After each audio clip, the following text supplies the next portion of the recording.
Hi guys, welcome to my channel where we talk about everything from tech to films and all the fun stuff in between.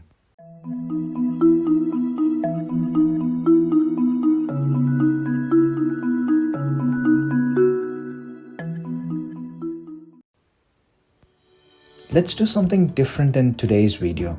My channel recently hit 1000 subscribers, so I'm gonna talk a bit about that.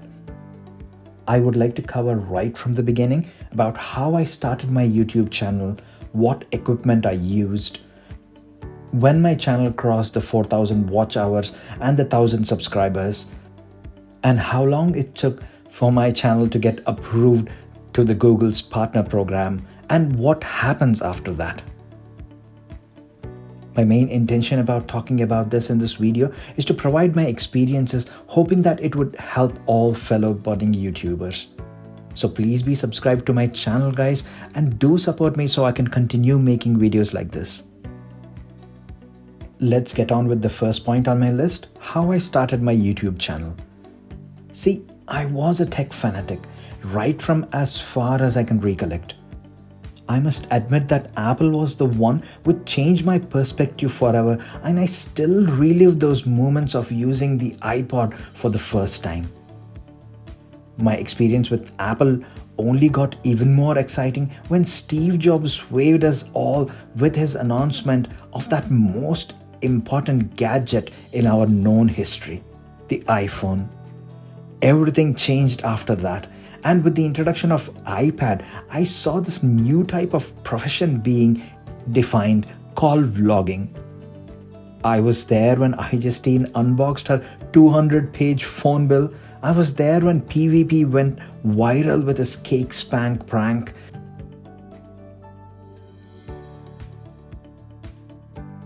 I witnessed the popular British family Sicconi Jollies go from being a normal UK family into achieving celebrity status, and so many others. Every time I saw these achievements and every time I unboxed an Apple product, which was quite a lot back then, I always wished to make a YouTube channel. For some reason, it never went past my blurry, shaky unboxing videos. But one thing I used to love doing is writing reviews. I wrote so much content for websites, blogs, products, etc.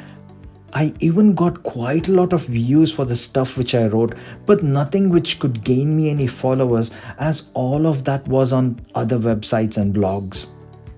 But I got a lot of positive comments from readers saying how helpful my articles were. Fast forward 2019, where I saw MKBHD and Linus Tech Tips both hit 10 million subscribers, and I thought maybe I should have started this 10 years ago. At least by now, it would have been clear if my channel would make it or would just fade away. And then one chilly day in September, without much thought or preparation, I shot my first video, edited it via iMovie, and posted it on YouTube. The video was about this September Apple 2019 event, and it got around 24 views in total. But at least I thought I made a start, and I was happy about that. I know many struggle a lot in deciding a channel name, but for me, I always had this name in mind. It's an anagram made out of my name and the word media in it. I thought if I ever had my own company, I would name it Rav Media, and I'm happy that years down the lane, it got used for my YouTube channel. And with my basic photo editing skills, I created a logo and a banner and wanted to talk about everything that I'm passionate about on my channel. The first video which touched 1000 views on my channel was about the iPad buying guide. And this was the video which YouTube also marked me for copyright claim, as I used a 10-second clip showing the Apple Pencil from an Apple's ad. I think Apple is fairly relaxed about this now, but be cautious about what you use, guys. Which brings me to the film reviews part of my channel. The next thing after tech which I love are films. I've watched at least one film or TV show a day, and I simply love talking about them.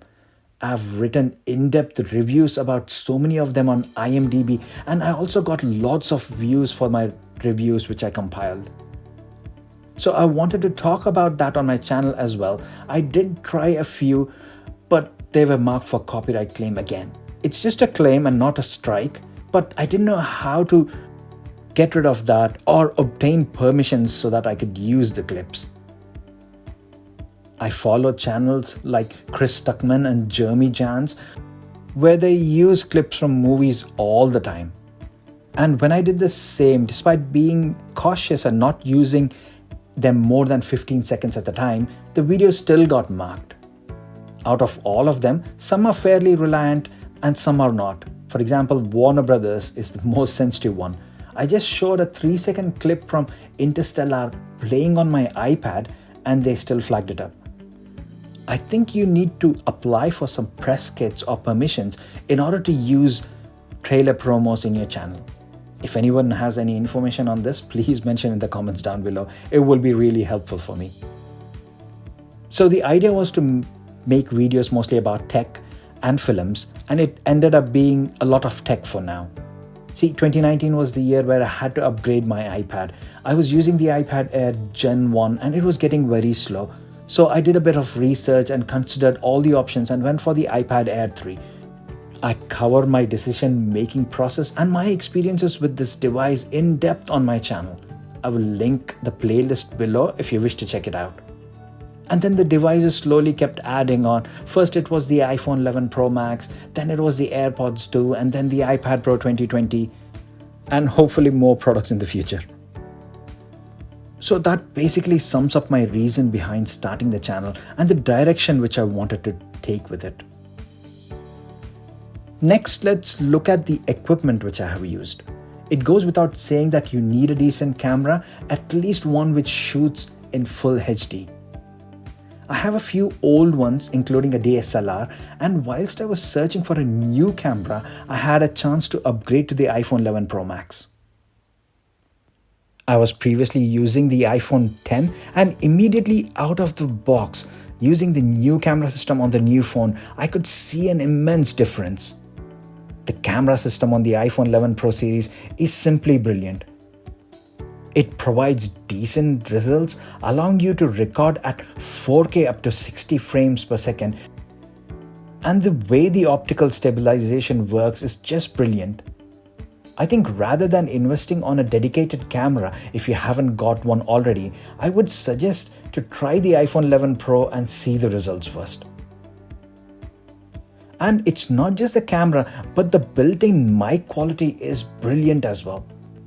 I even got several questions on my channel asking for the microphones that I used. Besides a few times, I always use the mics on my iPhone 11 Pro Max to record my voice track for all the videos. Sure that it doesn't match the quality of, say, 500-pound studio quality mics, but it does provide really decent results. The iPad Pro 2020 claims that it has got studio quality mic setup, but in comparison, I found the iPhone 11 Pro Max slightly better. Then you need a few light sources, especially if you're shooting products or gadgets. Lightings and backgrounds are something which you need to invest in. I mean, I'm still learning about using lighting effectively, but yes, I do have a few light sources. And for backgrounds, I use these vinyl wallpapers and GIF wrappers. Then you shouldn't simply ignore the production values available around you for free. Your work desk, lounge area, display units, even your backyard or the local park. You really don't need to have fancy studio setups, especially not when you're just starting your channel. It always reminds me of the director Kevin Smith and how he made his first movie Clerks with practically nothing. He used the quick stop store where he was an employee as a backdrop for his film and mounted the microphone on a hockey stick to record voice. So use anything and everything around you to give you that nice backdrop for your videos. And then you need mounts. You need to invest into this, as getting a steady and stable shots at the right angles for your videos is quite important. I have purchased a few fairly inexpensive mounts from Amazon, but there are two main ones which I use. This telescopic one and then this bendy clip one, which is pretty neat as you can hook it up to any surface and even get top-down shots of your products without investing much into complex mount setups.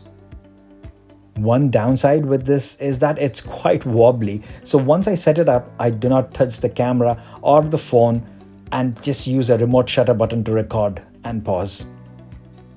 And for software, I use iMovie on my iPad Pro. I've always used this. First it was on the iPad Air and now it is on the iPad Pro. And for a beginner, iMovie is fairly easy, very straightforward. Even though it has a few limitations, it does provide you with that decent content. Recently, I've started using LumaFusion as well, but I'm at a very beginner stage with this one.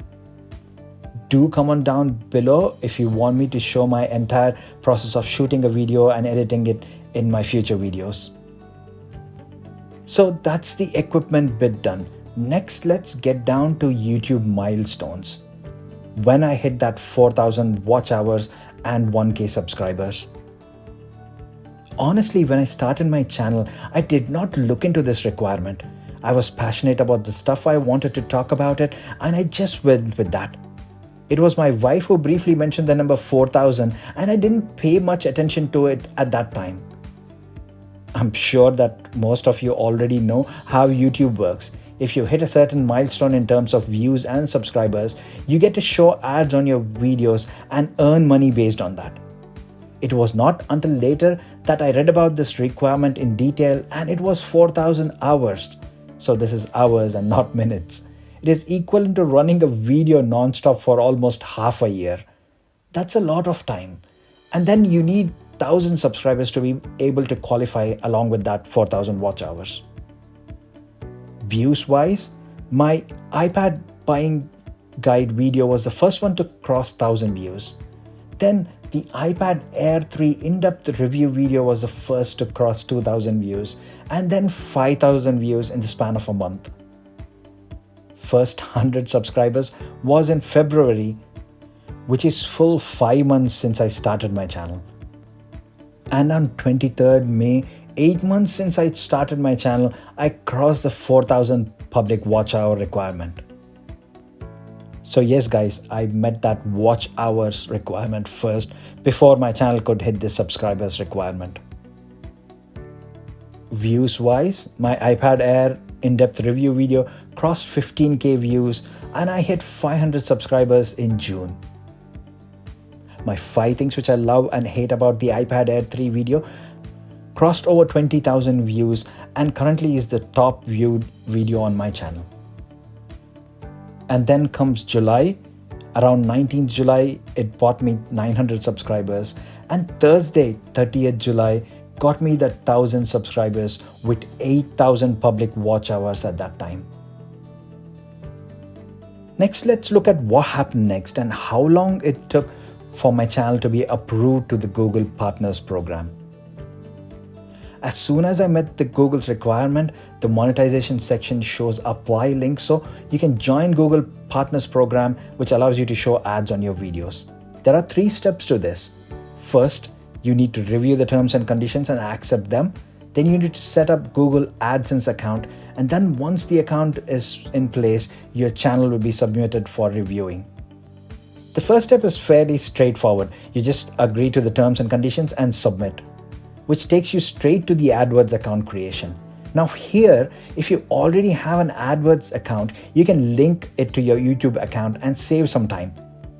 You will have an AdSense account if you had a website or a blog and display ads on them. And this is where I saw lots of YouTubers mentioning that it might take at least a week to 10 days to set up fresh, so it's better to do it beforehand. Now, I do have a blog, but I didn't want to link it together, so I started afresh. I filled all the details around 10 a.m. on 30th July, and to my surprise, the AdWords account got accepted and completed setup by 5 p.m. in the evening. That was pretty fast, and soon the Get Reviewed section was in progress. I also got a message saying that due to COVID-19, there might be delays. I saw YouTubers, both big and small, mention that it took anywhere from 2 weeks to more than a month to get reviewed and approved. And given the COVID-19 situation, I was prepared to wait at least a month for this to come through. Next morning, it was 31st July. I woke up and I usually check my emails as one of the first things after waking up, and I saw this email from YouTube saying that my YouTube channel has been approved to the Google's partner program. That was super fast. It has not been even 24 hours since I applied and Google already approved it. I never heard Google doing this so quickly. Maybe it's because of the nature of the content on my channel or the positive comments from all my viewers, or maybe there weren't that many applications around that time. I'd like to think that it was the positive comments on my channel, and thanks to all you guys. But yes, it took only a day for my channel to get approved into the Google Partners program. Thank you, Google, for such a quick response, and thanks to all my viewers and subscribers once again for supporting me right from the beginning. And that brings us to the final part of this video. What happens next? If you log into your YouTube Studio account, you will see a new section where you can enable ads onto your videos. You have different types of ads like overlay, skippable, non-skippable, etc. And you can choose the ones which you want to display and save the settings. You can do this on each video individually, or you can have a global setting for all of them. So that sums up my year's YouTube journey, guys.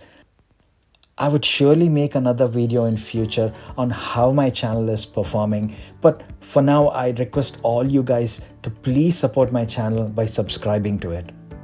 Also, please do comment down below if you have any questions or requests for videos like these.